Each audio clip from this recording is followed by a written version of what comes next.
Hello everyone, myself doctor Maganlal, assistant professor government Bangur college Didwana. आज के इस वीडियो में हम नाइट्रो एरिन के रासायनिक गुणधर्मों के बारे में पढ़ेंगे। पिछले वीडियो में हमने देखा था कि किस प्रकार से हम नाइट्रो एरिन का सिंथेसिस करते हैं। अब हम देखेंगे कि जो नाइट्रो एरिन है उसकी प्रमुख रासायनिक अभिक्रियाएं कौन कौन सी हैं। तो सबसे पहले हम देखते हैं नाइट्रो समूह की अभिक्रिया। दो प्रकार की अभिक्रिया हम देखेंगे कि नाइट्रो समूह के कारण बेंजीन वलय पर जो होने वाली अभिक्रिया हैं उनको हम देखेंगे, और दूसरी प्रकार की अभिक्रिया जिसमें हम नाइट्रो समूह की अभिक्रिया कि नाइट्रो समूह का अपचयन किस प्रकार से होता है वो अभिक्रिया हम देखेंगे। तो नाइट्रो समूह की अभिक्रिया में हम देखते हैं नाइट्रो समूह का अपचयन। तो नाइट्रो समूह का अपचयन की बहुत सारी अभिक्रियाएं हैं। अलग अलग माध्यम में नाइट्रो समूह का यदि हम अपचयन करवाएंगे तो अलग अलग प्रकार के प्रोडक्ट्स का निर्माण होगा। सबसे पहले हम देख रहे हैं कि नाइट्रो समूह का यदि हम अम्लीय माध्यम में अपचयन करवाएं तो किस प्रकार के प्रोडक्ट बनेंगे। यदि हम नाइट्रोबेंजीन का अम्लीय माध्यम में अपचयन करवाते हैं तो एनिलीन का निर्माण होता है, और वो अम्लीय माध्यम हम किस प्रकार से उत्पन्न कर सकते हैं, या तो Fe और HCl, SnHCl, SnCl2 और HCl। कोई धातु और अम्ल इनके साथ यदि हम नाइट्रोएन का नाइट्रोबेंजीन का यदि हम अपचयन करवाएं तो जो NO2 समूह है उसका किस में अपचयन हो जाएगा, NH2 में अपचयन हो जाएगा। और हम जानते हैं कि बेंजीन वाले पर जब NH2 समूह जुड़ा हुआ हो उस यौगिक को हम क्या बोलते हैं, एनिलीन। तो जब नाइट्रोबेंजीन का हम अपचयन करवाएंगे तो किसका निर्माण होगा, एनिलीन का निर्माण होगा। आपने इस मेथड को पहले भी देखा है, आपने 12th क्लास में इस मेथड को पढ़ा है, आपको याद आ रहा हो तो वहाँ आपने देखा था कि नाइट्रोबेंजीन का अपचयन करवाने में जो ये डिफरेंट रिएजेंट्स जो हमारे पास अवेलेबल रहते हैं उसमें हम सबसे ज़्यादा वरीयता किसको देते हैं, रद्दी लोहे को। जंग लगा हुआ लोहा हो जो कि अब हमारे किस काम का नहीं है, तो Fe उस रद्दी लोहे की हम किसके साथ रिएक्शन करवाएंगे, FeHCl, और इस नाइट्रोबेंजीन की अभिक्रिया करवाएंगे तो किसका निर्माण हो जाएगा, एनिलीन का निर्माण हो जाएगा। दूसरी जो अपचयन की अभिक्रिया है वो उदासीन माध्यम में अपचयन है। उदासीन माध्यम के लिए अभी हमने नाइट्रो एल्केन में जैसा कि हमने देखा था कि जिंक और अमोनियम क्लोराइड ये हम उदासीन माध्यम के लिए हम काम में लेते हैं। तो Zn और NH4Cl के साथ यदि हम अपचयन करवाते हैं तो फेनिल हाइड्रोक्सिल एमीन का निर्माण होता है। वहाँ पर भी किसका निर्माण हो रहा था, नाइट्रो एल्केन के साथ भी हाइड्रोक्सिल एमीन का निर्माण हो रहा था। और नाइट्रोबेंजीन का भी हम यदि Zn और NH4Cl के साथ अपचयन करवाते हैं तो हाइड्रोक्सिल एमीन का निर्माण होता है। तीसरी जो मेथड है वो है क्षारीय माध्यम में अपचयन। यदि हम नाइट्रो यौगिकों का क्षारीय माध्यम में अपचयन करवाते हैं तो अलग अलग प्रकार के प्रोडक्ट बन सकते हैं। पहले C6H5NO और C6H5NHOH बनेगा। इसमें से यदि एक जल का अणु बाहर निकलेगा तो क्या बन जाएगा, एजोक्सीबेंजीन बन जाएगा। फिर उस एजोक्सीबेंजीन का आगे रिडक्शन यदि हम करवाएंगे तो एजोबेंजीन बन जाएगा, और उस एजोबेंजीन में इस डबल बॉन्ड को तोड़कर यहाँ पर 2 हाइड्रोजन परमाणु हम जोड़ दें तो किसका निर्माण हो जाएगा, हाइड्रेजोबेंजीन। क्या बनेगा, हाइड्रेजोबेंजीन। तो ये 3 प्रोडक्ट हमें मिल सकते हैं देखने को। एजोक्सीबेंजीन जिसमें एजो हम किसको बोलते हैं, नाइट्रोजन और नाइट्रोजन के बीच में डबल बॉन्ड हो इस प्रकार का यदि समूह ऑर्गेनिक कंपाउंड में उपस्थित हो तो उसको हम एजो समूह बोलते हैं। तो ये एजो समूह है, उसके ऊपर ऑक्सीजन जुड़ा हुआ है तो हम उसको क्या बोल देंगे, एजो और ऑक्सीजन को मिलाकर एजोक्सीबेंजीन। इस ऑक्सीजन को हटा दिया तो क्या बन गया, एजोबेंजीन। और इस डबल बॉन्ड को तोड़कर हमने यहाँ पर क्या जोड़ दिए, 2 हाइड्रोजन परमाणु जोड़ दिए तो क्या बन गया है, हाइड्रेजोबेंजीन।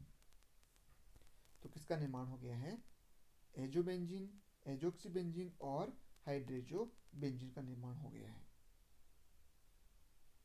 तो हम देखेंगे किस कंडीशन में किस कंपाउंड का किस प्रोडक्ट का निर्माण होगा।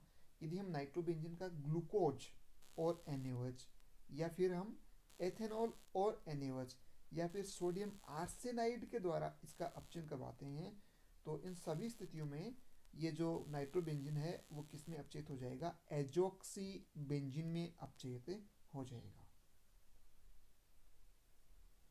तीन रिएजेंट हम काम में ले रहे हैं, ग्लूकोज और NaOH, एथेनॉल और NaOH, या फिर सोडियम आर्सेनाइड। और इन तीनों ही टाइप के रिएजेंट्स हैं, इन तीनों ही सारी माध्यम में होने वाली अपचयन अभिक्रियाओं से नाइट्रोबेंजीन का अपचयन हो जाएगा एजोक्सी बेंजीन में।